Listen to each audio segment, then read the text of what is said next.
여러분, 해야 한다와 하게 된다 다릅니다. 부부 사이에도 또 부모 자녀 관계에서도 또 회사 안에서도 의무, 해야 한다는 의무는 아니지만 마땅히 하게 되는 일, 당위성이라고 하죠. 그런 일들이 있습니다. 그럼 친구와 약속을 했어요. 근데 약속을 지킬 의무는 있는 건 아니지만 마땅히 해야 하는 일입니다. 시간을 정했으면 시간에 맞춰서 나타나는 것은 의무라고 하기는 어려워요. 근데 우리가 마땅히 해야지 하는 그런 일들. 그러니까 당위성입니다. 의무와는 좀 결이 다르죠. 여러분, 하나님과 우리와의 관계도 어떤 의무를 다하는 관계는 아니지만 하나님의 사랑을 알게 되면 마땅히 하게 되는 일들이 생겨납니다. 우리 야고보서 함께하고 있습니다. 오늘 말씀의 시작의 대전제는 너희가 영광의 주, 우리 주 예수 그리스도에 대한 믿음을 가졌으니입니다. 너희가 믿음을 가졌으니, 그러니까 믿음을 가진 자로서의 어떤 마땅히 행할 바에 대해서 이제 얘기를 시작하겠다는 겁니다. 우리 1절 말씀 함께 볼까요? 야고보서 2장 1절 말씀 주보에도 실어 놓았습니다. 함께 읽겠습니다. 내 형제들아, 영광의 주 곧 우리 주 예수 그리스도에 대한 믿음을 너희가 가졌으니 사람을 차별하여 대하지 말라. 예, 영광의 주 곧 우리 주 예수 그리스도에 대한 믿음을 가졌으니 차별하지 말라. 너희가 믿음을 가졌다면, 너희가 믿음이 네 안에 있다면, 정말 너희가 예수 믿는 자라면 이 믿는 자로서의 의무가 아니라 이 마땅히 해야 할 바로 차별하지 않게 된다는 말씀입니다. 차별하지 말아야 한다가 의무가 아니라 차별하지 않는 자가 됨이 마땅하다. 조금 결이 다르죠. 그럼 내가 정말 예수를 믿는 사람인지 안 믿는 사람인지, 내가 정말 예수 중심의 사람인지 아닌지 언젠가 리트머스 종이라도 있어서 이렇게 담그면 좋겠지만 우리 삶에서 실제적인 리트머스 종이가 있습니다. 그런 삶의 기준들이 하나하나씩 생겨나는데 오늘 말씀도 그 전 말씀 중에 하나입니다. 너희 안에 예수 믿는 믿음이 있다면 차별하지 않는 게 마땅하지 않겠니? 말씀하십니다.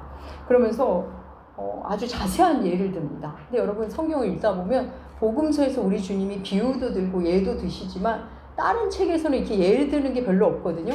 근데 야고보서에서 예를 드십니다. 아주 흥미롭죠. 근데 이 예가 어떤 비유라기 하긴 그렇고 그냥 예.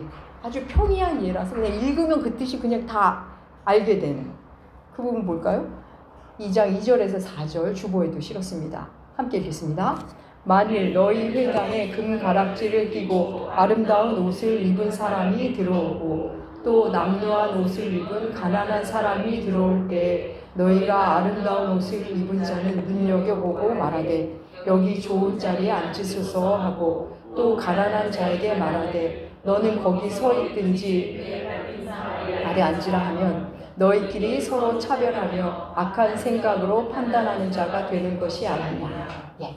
오늘날로 말하면 어떤 사람이 외제차를 타고 명품 가방에 명품 옷과 신발을 신고 들어오면 그 사람에게 가서 인사도 깍듯하고 더운 날 시원한 자리로 안내하고 여기 앉으세요.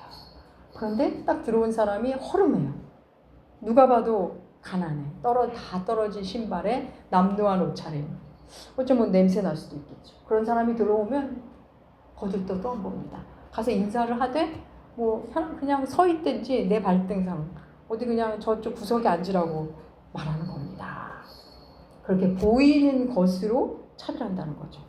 그럼 어떻습니까? 차별. 이 차별이라는 단어가 주는 이 불편한 뉘앙스 여러분 다 아실 겁니다. 우리 때는 지금도 그러시겠죠. 아이들이 많으니까 난 부모한테 차별받았어. 이런 걸로 시작해서 성인이 되면 성차별, 또 외모로 인한 차별, 학벌로 인한 차별, 더 크게는 인종차별까지. 내가 차별받았다는 느낌이 들면 우리 인격에 손상이 온다는 거 아십니까? 내가 왜 이렇게 힘들지? 내 인격에 지금 손상이 입혀져서 그렇습니다.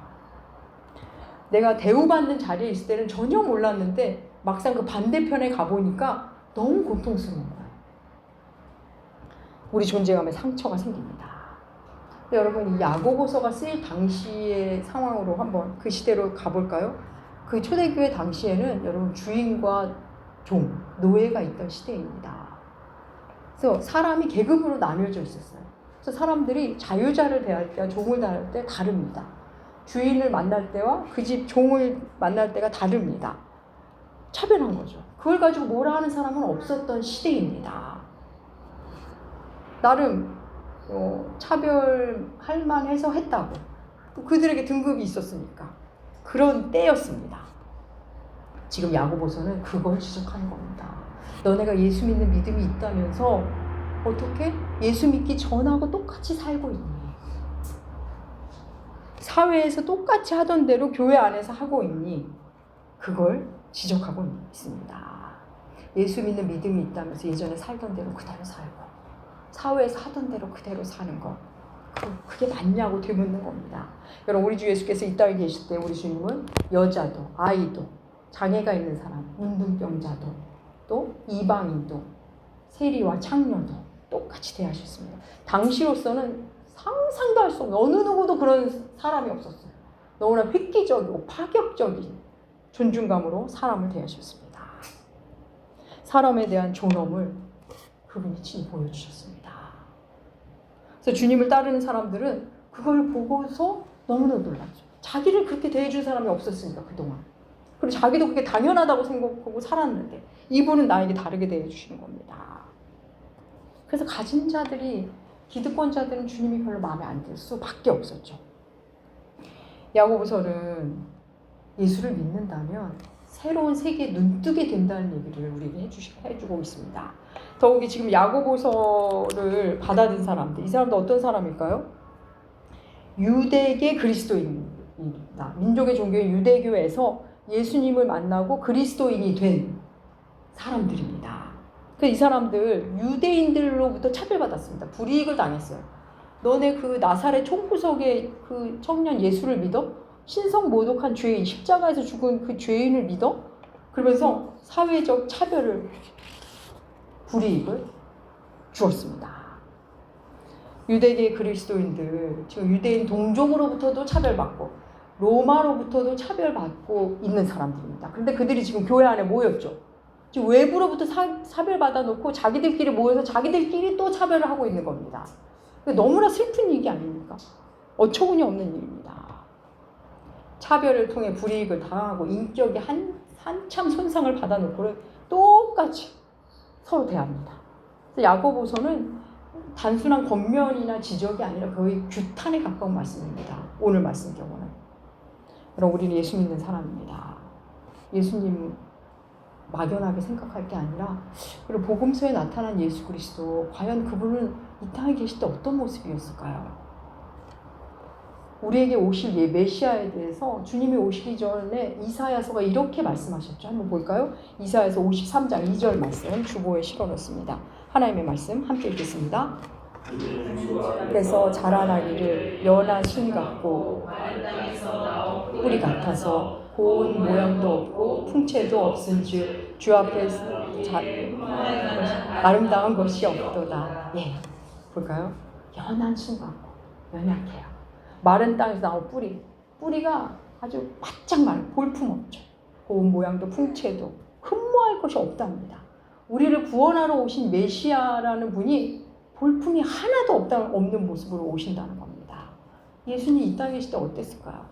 영화에서 재현된 예수님처럼 백인의 금발머리에 아주 깊은 눈을 가진 잘생긴 그런 모습이었을까요? 여러분, 우리 주님 머리 둘 곳도 없다 그러셨습니다. 아무 데나서나 주무신 거죠. 또 먹을 것도 되는 대로 드셨을 겁니다. 우리 주님 뭐 얼마나 깨끗하셨을까요? 뭐 옷은 자주 빨아보셨을까요? 그렇지 못하셨을 겁니다. 좀 냄새 났을 수도 있습니다. 한 10여 년 전으로 알고 있습니다. 영국의 법의학자 리처드 리브라는 사람이 예수님의 모습을 재현했거든요. 이스라엘의 고고학자들과 예수님 당시 갈릴리 호수 주변에 셈족의 두개골을 참조해서 3D로 재현했습니다. 짧은 곱슬머리에 피부가 까만, 키는 150 정도, 몸무게는 50kg 정도의 예수님을 재현했는데 그 사진을 제가 주보 안쪽에 실어 놓았습니다. 여러분 어떠십니까? 예수님의 모습. 실망스러우십니까? 여러분, 우리 주님이 오늘 2026년에 서울 한복판에 나타나신다면 우리는 외모로는 우리 주님을 알아보지 못할 겁니다. 분명히 화려하시지도 않고 우리가 흠모할 만한 모습으로 나타나지 않으실 겁니다. 그럼 우리가 주의 낮아짐을 안다면, 우리가 주의 낮아짐을 따라 살기 시작하면 사람을 보이는 것으로 그를 판단하지 않게 됩니다. 그걸 보지 않게 됩니다. 그럼 세상은 외모로 사람을 봅니다. 여러분 그거 전혀 이상한 거 아닙니다. 세상은 학벌, 외모, 몸매, 겉모습, 배경, 이게 다 외모에 해당되죠. 보이는 그걸로 사람 판단합니다.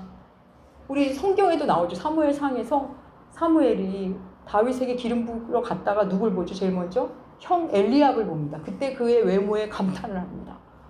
아, 과연 기름 부음 받을 자 같구나 감탄했더니 하나님이 뭐라고 그러십니까? 그의 외모와 키를 보지 마라. 내가 보는 것은 사람과 같지 않니? 아니, 사람은 외모를 보지만 나는 중심을 본다. 이 말씀을 하셨습니다. 여러분, 사람은 외모 봅니다. 사람들이 외모 가지고 나 차별했어. 세상은 그런 곳입니다. 네. 안 그러면 좋겠지만 세상은 그런 곳입니다. 동서고금을 막론하고 그래 왔습니다. 여자여서 차별하고, 가난하니까 차별하고, 못 배우면 차별하고, 얼굴이 자기 보기에 별로면 차별하고, 장애가 있으면 차별하고. 여러분, 세상은 그런 곳입니다. 우리가 차별하지 않는 사람이 되어가고 이런저런 제도를 바꾸는 노력은 해야겠지만 세상은 앞으로도 그런 게 계속 이어질 것입니다. 우리 주님의 동생 야고보도 처음에는 예수님을 자기 형으로 그냥 만났죠.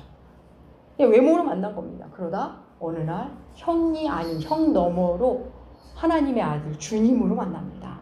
우리 야고보서 첫 번째 시간에 살펴봤죠. 주님의 동생 야고보가 고린도전서 15장에서 예수님이 야고보에게 따로 나타나셨잖아요. 부활하신 예수께서. 그 이후에 그는 만만한 형으로 보다가 완전한 주님, 온전히 그렇게 만납니다. 여러분, 육신의 어머니 마리아도 그랬겠죠. 내가 젖을 먹이고 기저귀를 갈아준 그 콧물 질질 흐르는 그 아들로 기억했다가 어느 날 나의 주님, 자신의 주인으로 만납니다. 이건 너무 놀라운 겁니다. 우리도 복음을 만나면, 진정 예수를 만나면 우리도 사람을 외모로 판단하거나 외모로 인해 차별하지 않는 사람이 됩니다. 우리나라 초대교회에서 있었던 일입니다. 많은 분들이 아는 이야기일 겁니다. 한 번 더 들어보시기 바랍니다. 전라도 금산에 조덕삼이라는 부자가, 지주가 살고 있었습니다. 그 사람이 떠돌이인 한 이자익이라는 사람을 거둬들이면서 자기 집 머슴으로 샀습니다. 그래서 그 집 마부로 일합니다. 조덕삼은 그 머슴 이자익에게 글을 읽힐 수 있도록 글을 가르칩니다. 근데 그때 이제 한참 선교사님이 들어올 1900년대였는데 둘 다 예수님을 영접하고 세례를 받고 같이 금산교회를 세워나갑니다. 근데 교회가 세워지자 이제 장로를 세우기로 했습니다. 근데 장로가 누가 됐을까요? 지주 조덕삼이 되지 않고 이 머슴 이자익이 장로가 됩니다. 조덕삼이 시샘을 날 법도 한데 시샘은커녕 자신의 머슴을 장로로 깎듯이 대우합니다. 그리고 또 이자익 장로가 신학을 할 수 있도록 학비까지 대줍니다. 그래서 우리나라 최초의 신학교였던 평양신학교에서 공부할 수 있도록 하고, 그래서 이자익 장로님이 목사님이 됩니다. 그래서 평양에 가서 목회를 합니다. 그 목회하는 동안 이 조덕삼 씨가 장로가 되었습니다. 시간이 흘러서 자기가 장로가 되고 이제 새로운 담임 목사님의 필요를 느끼자 이 조덕삼 장로는 평양에 연락을 해서 이자익 목사님을 담임 목사님으로 청빙합니다. 너무 아름다운 이야기죠. 1900년대에 복음을 받아들인 사람들의 이야기입니다. 예수를 믿으면 이렇게 됩니다. 이렇게 해야지가 아니라 어느새 이런 사람이 되어가는 겁니다. 야고보서 이어지는 말씀은 가난한 사람들 너희 함부로 대하지 마라. 하나님은 그들을 통해 하나님 나라를 더 드러내신다. 이렇게 말합니다. 우리 5절 말씀 볼까요? 야고보서 2장 5절 주보에도 실어놓았습니다. 함께 읽겠습니다. 내 사랑하는 형제들아 들을지어다. 하나님이 세상에서 가난한 자들 택하사 믿음으로 부요하게 하시고 또 자기를 사랑하는 자들에게 약속하신 나라를 상속받게 하지 아니하셨느니라. 예, 믿음의 모본.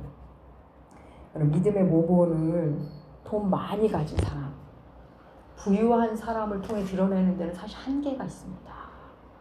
그런 사람들이 뭐 귀한 일을 많이 하기도 하지만 그들이 실감하는 하나님 나라는 조금 한계가 있습니다. 그래서 하나님은 가난한 자, 연약한 자를 통해 그 하나님 나라가 얼마나 아름답고 힘있는 나라인지를 보여주십니다. 그 말씀은 고린도전서에도 나옵니다. 고린도전서 1장 27절에서 29절 말씀. 네, 주보에 실어놓았습니다. 하나님의 말씀 함께 읽겠습니다.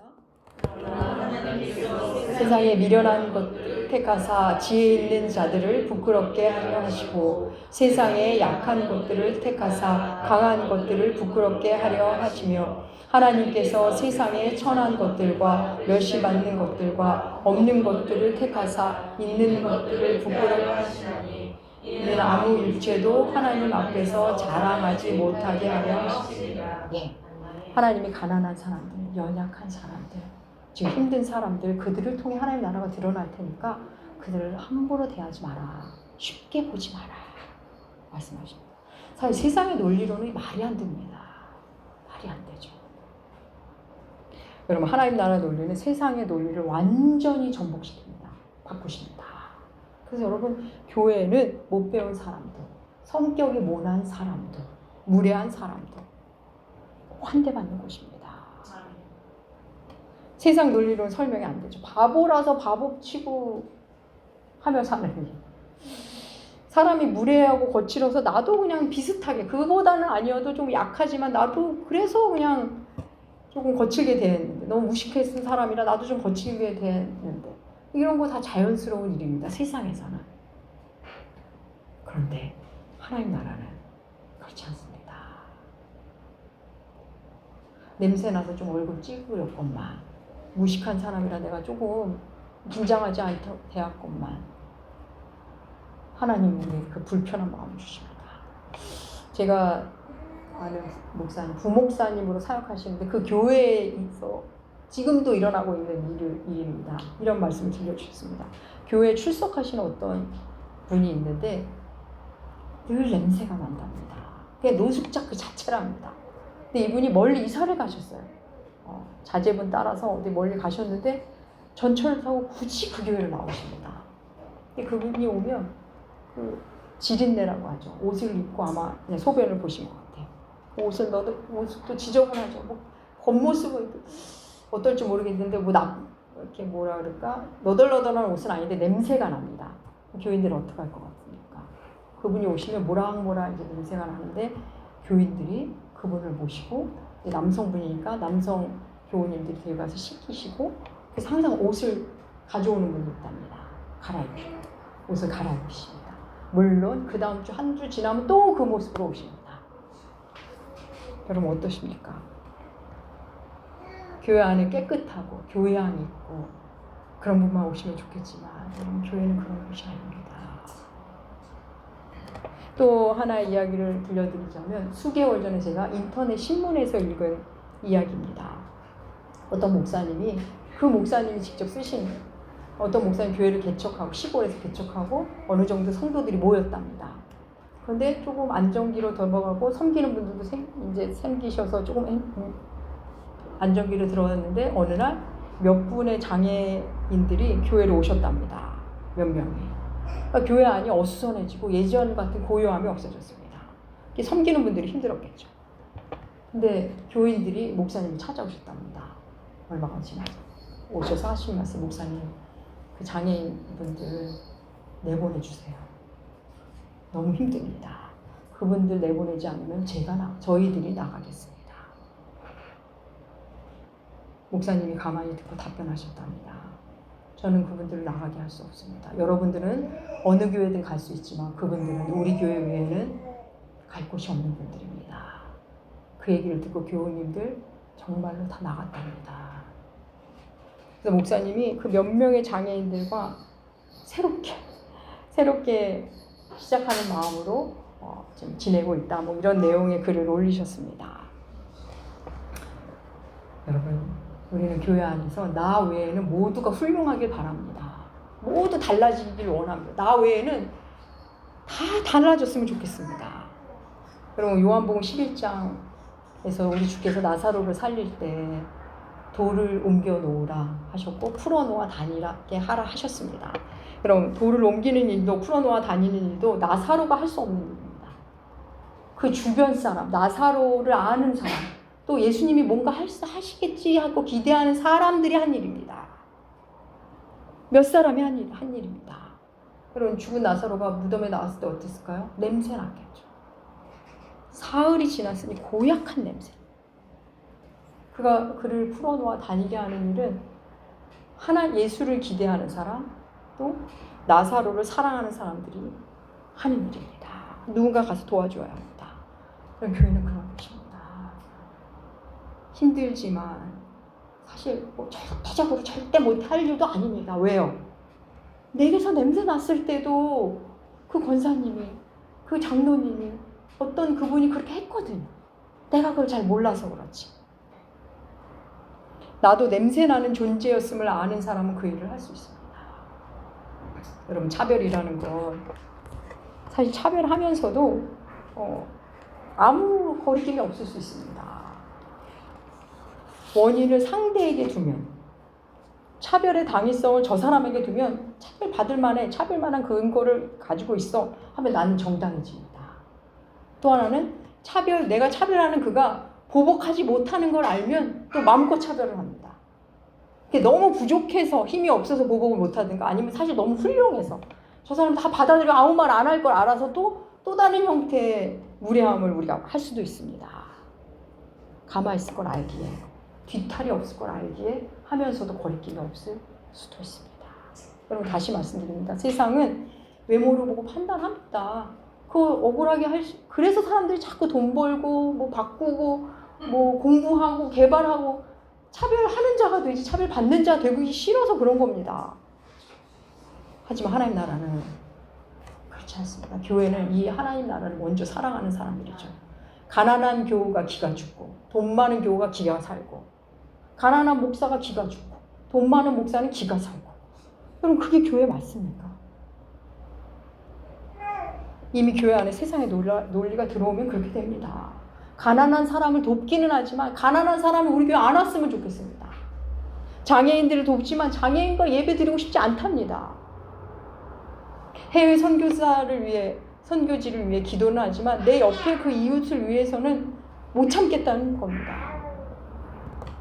내가 좀 씻었다고, 내가 좀 배웠다고, 내가 좀 말을 조리 있게 한다고 그렇지 못한 사람들을 함부로 대하진 않아도 속으로라도 생각하는 것, 점점 교회 안에서 사라지는 일이 됩니다. 여러분, 바리새인의 이 어원은 분리입니다. 분리. 우리는 너희랑 다르다, 분리된 자다, 이런 말이죠. 우리는 너희와 달라. 분리라는 이름. 근데 굉장히 유사한데 완전히 다른 게 있습니다. 거룩이 원래 무슨 뜻이죠? 구별됨. 거룩은 구별됨입니다. 여러분, 이 종이 어떻게 하면 하나님 것으로 구별할 수 있을까요? 깨끗이 씻고 닦고 금칠을 한다고 하나님 것이 될까요? 아니요. 하나님께 드려지면 거룩해집니다. 하나님이 것이 되면 거룩해지는 겁니다. 하나님의 것으로 구별되는 게 그게 거룩입니다. 오늘 마지막 절 한번 읽어볼까요? 1장 13절 말씀. 하나님의 말씀 함께 읽겠습니다. 긍휼을 행하지 아니하는 자에게는 긍휼 없는 심판이 있으리라. 긍휼은 심판을 이기고 자랑하느니라. 긍휼을 행하지 않으면 긍휼 없는 심판을 받게 된다. 이런 마태복음에서 우리 주님이 말씀하셨죠. 대접받고자 하는 대로 대접하라. 이 말씀은 우리 인생, 우리가 살아있을 때 물론 이거와 죽어서도 적용되는 황금률이 되는 겁니다. 여러분, 사람을 대하는 방식, 특별히 약자를 대하는 방식이 우리가 예수를 대하는 방식입니다.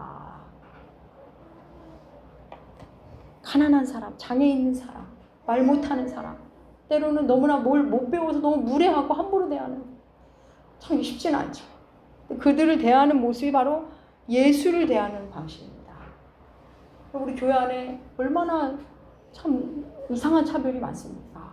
1000명 교회 목사님, 1000명 교회 누구 대하는 방식과 3명 시골교회, 3명 목회하는 목사를 대하는 방식. 오히려 이분을 더 대접해야 되는 거 아닐까요? 혹 대접해야 할 일이 있다면. 우리 안에 이상한 유형의 차별이 생겨났습니다. 오늘 말씀은 너희가 믿음을 가졌으니 그리고 시작했죠. 너희가 예수 믿으니 그렇게 살아야 될 의무가 아닙니다. 예? 처음에는 그렇게 드릴 수 있습니다. 그런데 의무가 아닌 당위성입니다. 여러분, 우리가 때로는 그렇게 해야 한다로 살아가는 시절이 있습니다. 근데 말씀을 만나고 보면 해야 한다는 의무에서 벗어나서 마땅히 이렇게 하는구나. 그걸 기쁨의 당위성을 갖습니다. 기뻐서 하게 됩니다.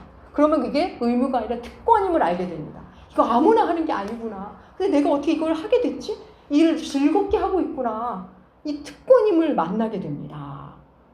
사랑하는 여러분, 하나님이 외모로 대하신다면, 하나님이 어떤 공로와 의로 우리를 대하셨다면 우리는 어느 누구도 구원받을 사람이 없습니다.